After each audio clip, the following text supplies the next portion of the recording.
Muy buenos días. Lo he dicho en otra ocasión y creo y lo sostengo. Pienso que la mayoría de los problemas que tenemos el día de hoy entre relaciones humanas es porque no sabemos comunicarnos, no sabemos escuchar. Inmediatamente nos creamos nuestros prejuicios y hacemos acusaciones y juicios en contra de nuestros hermanos sin antes escuchar bien. A los discípulos les pasaba lo mismo con Jesús. Jesús decía algo y ellos inmediatamente se empezaban a hacer ideas, empezaban a formular pensamientos, empezaban a mirarse entre ellos en lugar de prestar atención a lo que Jesús les estaba diciendo. Si eso le pasó a los discípulos con Jesús, imagina qué cosas no podrán suceder entre nosotros. Con mayor razón deberíamos de tratar de irnos más despacio, no sea que terminemos juzgando a Jesús en lugar de escuchar lo que el Señor Jesucristo quiere decirnos.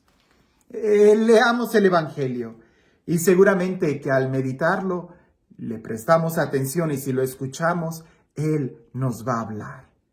Porque el problema no es que Él no hable, el problema es que muchas veces nosotros no queremos escucharlo. Dice así: en aquel tiempo, cuando los discípulos iban con Jesús en la barca, se dieron cuenta de que se les había olvidado llevar pan. Solo tenían uno. Jesús les hizo esta advertencia: fíjense bien y cuídense de la levadura de los fariseos y de la de Herodes. Entonces ellos comentaban entre sí: es que no tenemos panes. Dándose cuenta de ello, Jesús les dijo: ¿por qué están comentando que no trajeron panes? ¿Todavía no entienden ni acaban de comprender? ¿Tan embotada está su mente? ¿Para qué tienen ustedes ojos si no ven y oídos si no oyen?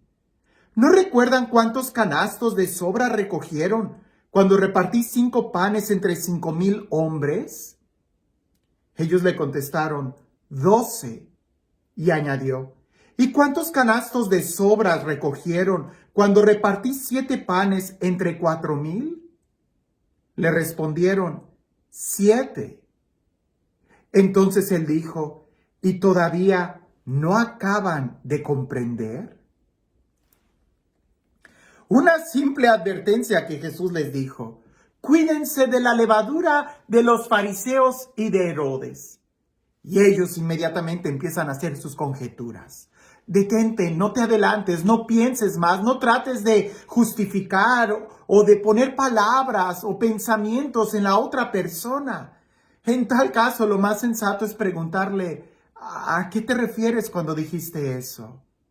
Me ha pasado a mí muchas veces y seguramente a otros les ha pasado conmigo, que piensan muchas cosas o pienso que lo dijo por esto, por esto, por esto, y cuando después le pregunto: a ver, explícame esto, me doy cuenta que yo había entendido mal o que muchas veces no se expresaron bien, pero no quiere decir que lo que escuché era lo que querían decir. Sí, suena un trabalenguas. Te lo pongo de esta forma: yo soy responsable de lo que yo digo, no de lo que tú entiendes. Suena muy agresivo, pero es la realidad. E incluso si lo digo mal, más bien pregúntame: ¿qué fue lo que quisiste decir? Pensemos en este ejemplo de los discípulos con Jesús, porque siempre es mucho más fácil analizar un caso ajeno al nuestro para poder aprender y poder aplicarlo en nuestra vida. Los discípulos están en el barco y ellos traían sus propias limitaciones. Limitaciones tan claras que se les había olvidado traer pan. Solo había uno. Pero eso a Jesús no le importa. Jesús podía multiplicar el pan. Lo que Jesús les dice es una enseñanza muy profunda. Cuídense de la levadura de los fariseos y de Herodes. Y este lenguaje de levadura de los fariseos y de Herodes va mucho más allá que pensar que los fariseos tienen una compañía de Rexall y que Herodes se dedica a vender pan. Por supuesto que no. De lo que está hablando es de la levadura de los fariseos, es como del pensamiento, de los sentimientos legalistas, como eran los fariseos. que a veces ese pensamiento o ese sentimiento cuadrado y rígido entra a nuestra mente y entra de una manera tan sutil que se va haciendo grande como la levadura. O el pensamiento, la levadura de Herodes, que pudiera simbolizar la del hedonismo, la del placer, que tú dices, ay, no pasa nada, ahorita nada más esto, como por ahí dicen, una canita al aire, y ya después tienes un gran problema. Es que estos dos extremos, la de legalismo, a veces entra como algo bueno y ya cuando no te das cuenta ya estás todo cuadrado por dentro, todo inflexible, todo rígido y no le das la oportunidad al Espíritu Santo de ser creativo. O también puede ser el otro extremo, que nos gusta tanto el sensacionalismo, el sentimiento, que entra a nosotros la levadura de Herodes, del hedonismo, del placer. Y parece que entra como algo bueno, pues sí, Dios nos hizo de esta manera para que sintamos. Cuando ya menos te das cuenta, estás todo lleno de sentimientos, todo dramático y todo herido y lastimado. ¿Son estos los únicos dos extremos que existen? No, el otro extremo también lo tenían los discípulos. Pues ante la advertencia de Jesús, ellos empiezan a pensar en el materialismo, en la levadura que ellos traían, ser materialistas quizás. Es que lo dice porque nada más traemos un pan. Jesús no está hablando de cosas materiales. Ese también puede ser otro extremo. Por supuesto, tenemos que tener el balance y pareciese que en el balance está la virtud, en el equilibrio está la virtud, en la justicia está la virtud. El tener todo en balance.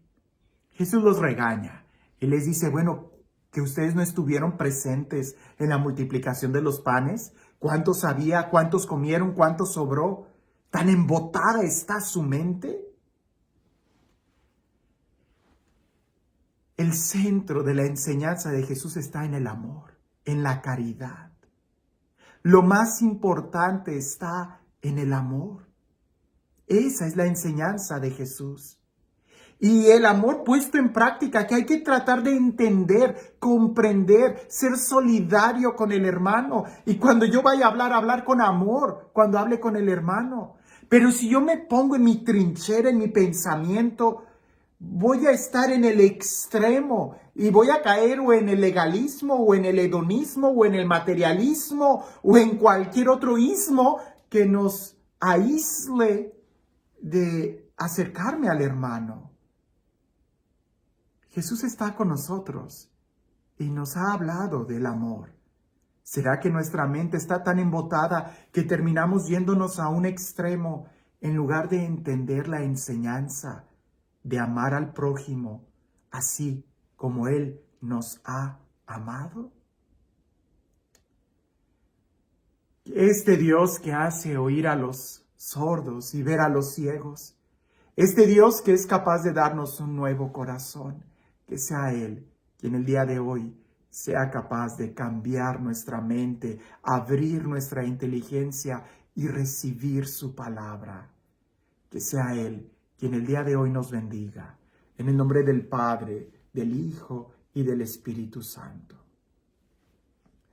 Cuentan por ahí que había unos padres de familia que se preocupaban mucho por la educación de sus hijos y les hablaban de muchas maneras que lo más importante era el amor y los trataban de dar con ejemplo y los cuidaban por amor.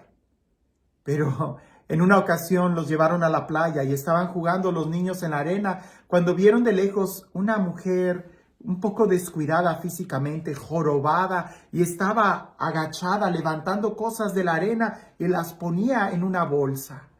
Los papás llamaron a los niños y le dijeron, acérquense, no estén cerca de esa mujer. La mujer, cuando pasó muy cerquita de los niños, los miró, les sonrió, los papás cubrieron a sus niños y la mujer anciana siguió caminando toda jorobada, recogiendo cosas de la arena y poniéndola en una bolsa que ella llevaba.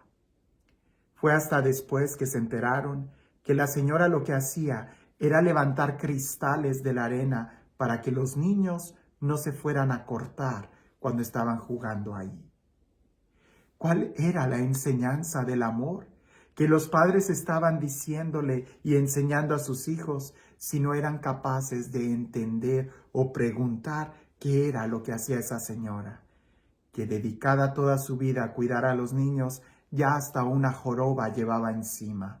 No tanto la que traía en la espalda, sino la del juicio que los demás hacían por ella o con ella, por no tratar de entenderla o ayudarla. El amor es lo que hace que tú seas posible de entender a los demás. Y esa mujer anciana tenía mucho amor, porque entendiendo y comprendiendo a los niños, les estaba cuidando la arena para que no se lastimaran. El día de hoy, nosotros amamos tratando de proteger o somos capaces de darnos a los demás en el amor. El verdadero amor es el que sale de nosotros y nos ayuda a ponernos en los pies del hermano. Que tengas un excelente día.